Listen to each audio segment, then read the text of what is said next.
Well, you all know the old saying, rules for thee, but not for us rich, powerful elite.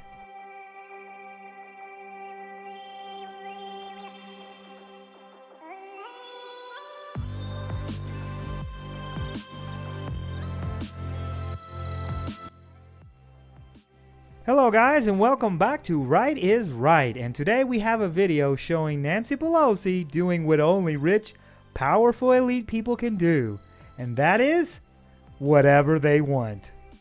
The video shows Nancy Pelosi visiting a hair salon recently, and the funny part about this is that her and the other Democrats have shut down all the hair salons in San Francisco because of the coronavirus. But she's special. When she wants her hair done, she goes to a hair salon and has them open up especially for her. Well, first of all, there's two things in this video actually. Number one, she's not wearing her mask, telling everyone that we're going to die and how horrible we are if we don't wear a mask and we're helping the pandemic and blah blah blah.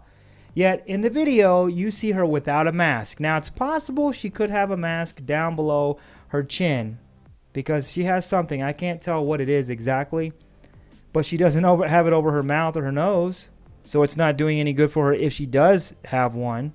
But of course, it's completely okay because she's rich, she's powerful. You know, those little rules, those little ordinances don't matter to people like her. They only matter to peons like us, the ants beneath her feet. She's way too high and mighty for these local ordinances to be enforced upon her, or should I say, Her Majesty. And according to the Daily Caller, it says that the shop owner, whose name is Erica Kios, was contacted by the Pelosi assistant to do her hair, and she thought, "Are you kidding me right now? Do I let this happen? What do I do?" And she said it was a slap in her face to let her in because she knows that she had shut down all the other nail salons, hair salons, restaurants, the other small businesses that are struggling right now just to get by to pay the bills because they have no business.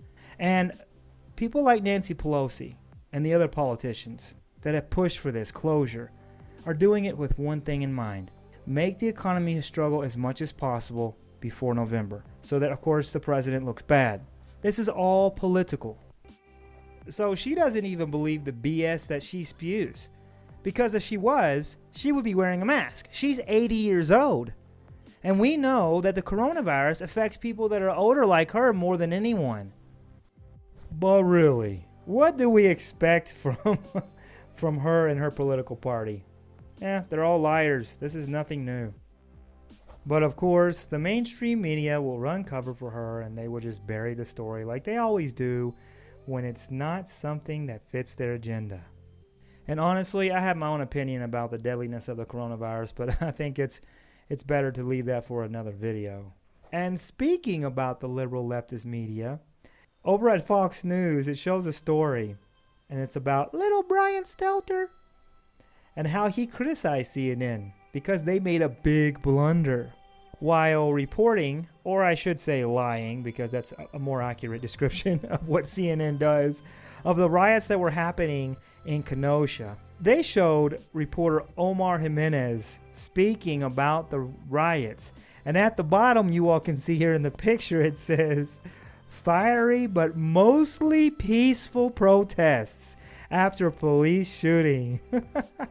You can literally see the city burning behind him, and they're saying mostly peaceful.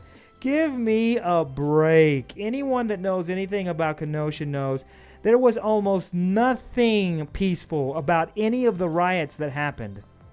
I think someone at CNN needs to crack open a dictionary and read the definition of what peaceful means. The blunder was so bad that someone actually called in and chewed out, "Little Brian Stelter." And even Brian Stelter had to acknowledge how bad it was. Because here they're showing one thing about peaceful protests, but reality shows something completely different. But really, what more do we expect from CNN? The Communist News Network.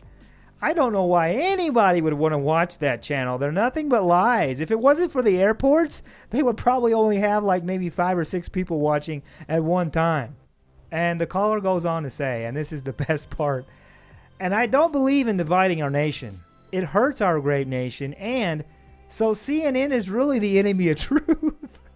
That's my opinion. Thank you. I love it. I love when people call up CNN and say the truth to them. Because most of them know what they're saying is just complete nonsense. But they say it anyways because no doubt their bosses tell them to. Well, anyways, guys, that's it for this video. This video was a little more lighthearted, and it's nice to have a break from all the bad things that are happening in the United States. It just about seems every day. But leave me a comment in the comment section below and let me know what you think about these two stories. And also, please subscribe, hit that like button, and share with your friends. And I will see you all in the next one. Take care and stay safe.